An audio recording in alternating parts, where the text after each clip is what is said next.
শেখ হাসিনার ফ্যাসিবাদী শাসনের কথা শেখ মুজিবুর রহমানের দল ও পরিবারের সদস্যদের স্বীকার করা, ক্ষমা চাওয়া এবং এজন্য বিচারের মুখোমুখি হওয়া উচিত বলে মন্তব্য করেছেন অন্তর্বর্তী সরকারের উপদেষ্টা মাহফুজ আলম।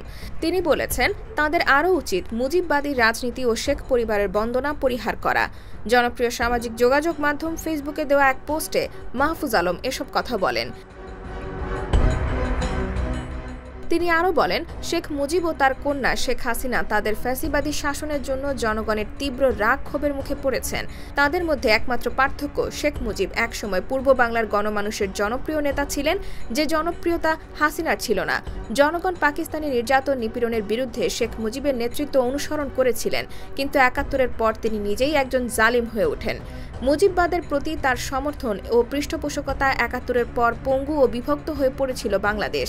নিজের ফ্যাসিবাদী ভূমিকার কারণে ১৯৭৫-এ তার মৃত্যুতে মানুষ শোক অনুতাপ প্রকাশ করেনি। তবে শেখ তার ৭১ পূর্ব ভূমিকার জন্য সম্মান পাবেন যদি শেখের ৭১ পরবর্তী গণহত্যা, জোরপূর্বক গুম, দুর্নীতি, বিক্ষোভ ও নিশ্চিতভাবে ৭২-এর সংবিধান, যা বাকশাল প্রতিষ্ঠার পথ প্রশস্ত করেছিল, এসবের জন্য তার দল ও পরিবারের সদস্যরা বাংলাদেশের জনগণের কাছে ক্ষমা চান। শেখ কন্যার ফ্যাসিবাদী শাসনের কথাও তাদের স্বীকার করা, ক্ষমা চাওয়া এবং এজন্য বিচারের মুখোমুখি হওয়া উচিত। শেখ মুজিবকে একজন ঠাট্টা, বিদ্রুপ ও উপহাসের পাত্র বানিয়েছিলেন তিনি। তাদের আরও উচিত মুজিববাদী রাজনীতি ও শেখ পরিবারের বন্দনা পরিহার করা। কন্যার ফ্যাসিবাদী শাসনের কারণে শেখের ছবি সরানো হয়েছে, যে শাসন মেয়ে করেছেন ফ্যাসিবাদী বাবার নামে ও তার ৭১ পরবর্তী চেতনার কথা বলে। তার বাবাকে দেবতুল্য করা হয়েছিল, কিন্তু জুলাই অভ্যুত্থানের পর বাংলাদেশের মানুষ একসঙ্গে তাদের দুজনের ছবি, মুরাল ও ভাস্কর্য নামিয়ে ফেলেছেন। কেউ যদি সরকারি অফিস থেকে শেখদের ছবি সরানোর কারণে আক্ষেপ প্রকাশ করেন, তবে তিনি এ গণ অভ্যুত্থান ও গণমানুষের চেতনারই নিন্দা জানালেন।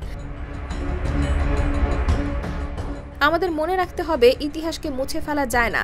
আমরা এখানে এসেছি ঐতিহাসিক অসঙ্গতি ও অপব্যাখ্যাগুলো দূর করতে। মনে রাখতে হবে, ৭১-এর মুক্তিযুদ্ধ ছিল বাংলাদেশের গণমানুষের। আবার কোনো মুক্তিযোদ্ধাও যদি ৭১-এর পরে কোনো অন্যায় করে থাকেন, তার বিচার ও সাজা হওয়া উচিত। স্বাধীনতা যুদ্ধে ভূমিকা রেখেছেন বলেই ৭১-এর পরে কোনো অন্যায় করা মুক্তিযোদ্ধাদের এক্ষেত্রে ছাড় দেওয়া উচিত নয়। বাংলাদেশের উচিত শাসক পরিবারগুলোকে দেবতুল্য করা ও সেই ক্ষমতাসীন পরিবারগুলোর সবকিছু নিজেদের বলে মনে করা, এ থেকে বেরিয়ে আসা। ৪৭ ও ৭১-এর পাশাপাশি জুলাইয়ের চেতনা আমাদের সবার স্মৃতিতে থাকুক অম্লান।